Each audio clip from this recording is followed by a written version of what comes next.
எண்ணங்களில் நீ அழகாக இரு. உன் தோற்றம் எப்படி இருந்தாலும் கவலை கொள்ளாதே. எதையோ இறைவனிடம் வேண்டி கடைசியில் நிம்மதியான மரணம் வேண்டும் என்பதில் நிறுத்துகிறது காலம். தேவை மட்டும் இல்லை என்றால் மனிதர்கள் ஒருவருக்கொருவர் பேசவே யோசிப்பார்கள். உயிர் தந்த தாய்க்காக கண்ணீர் விட யோசிப்பவன் கண்ணீர் தந்த காதலிக்காக உயிரையே விட துடிக்கிறான். காரணம் கொழுப்பு.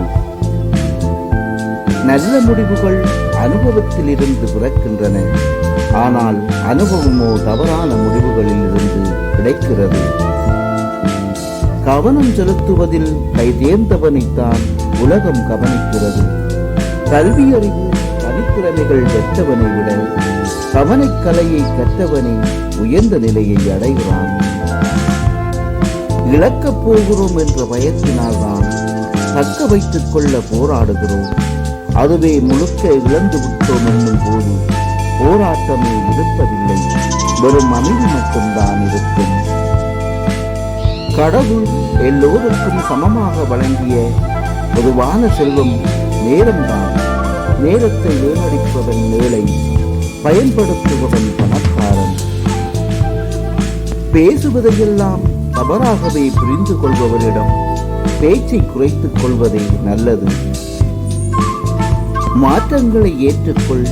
யாரிடமும் போராடாதே, எவரிடமும் விவாதிக்காதே. வாழ்வது சில காலம், நடப்பது நடக்கட்டும் என அமைதியாக கடந்து செல். வாழ்க்கையில் நம்மை விட சிறப்பாக பலர் வாழலாம். ஆனால் நம்ம வாழ்க்கையை நம்மை விட சிறப்பாக யாராலும் வாழ்ந்திட முடியாது. அப்பாவின் சொத்து மாமனாரின் வரதட்சணையும் இல்லாமல் ஒரு ஆண் தன் மனைவியை காப்பாற்றுவானெனில் அவனே ஆண்மகன். பதிலுக்கு பேசுபவர்களிடம் கூட வாதாடலாம். ஆனால் வீம்புக்கு பேசுபவர்களிடம் அமைதியாய் இருப்பதுதான் நமக்கான மரியாதை. மகிழ்ச்சி தேவை என்றால் அதை மட்டும் தேடுங்கள். அதற்கு எதிர்மறையான ஒன்றை தேடாதீர்கள். மட்டமான உன்னை மட்டம் தட்டுவான். நீ உயர்ந்த பின் உனக்கு கையும் தட்டுவான். பணம் பகையாகும், பாசம் பரதேசியாக்கும். அனைத்துமே காரணமில்லாமல் தாமதமாகிறது என்று நீங்கள் நினைக்கிறீர்கள்.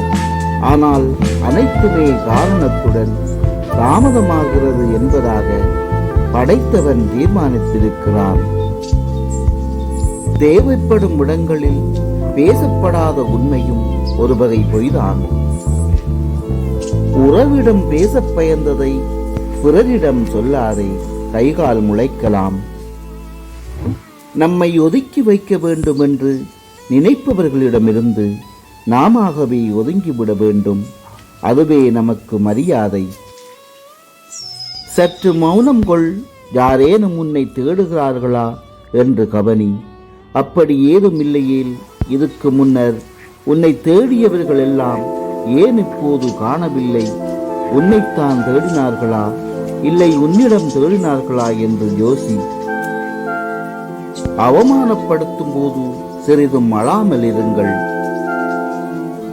உன் செலவழிக்கும் திறம்தான் தீர்மானிக்கும் உன் நிலையை, உன் வருமானம் அல்ல. நல்லவர்கள் போன்று நடிப்பவர்களை நம்புகின்றனர், நல்லவர்களை நம்புவதில்லை. நடிக்க தெரியாத காரணத்தால்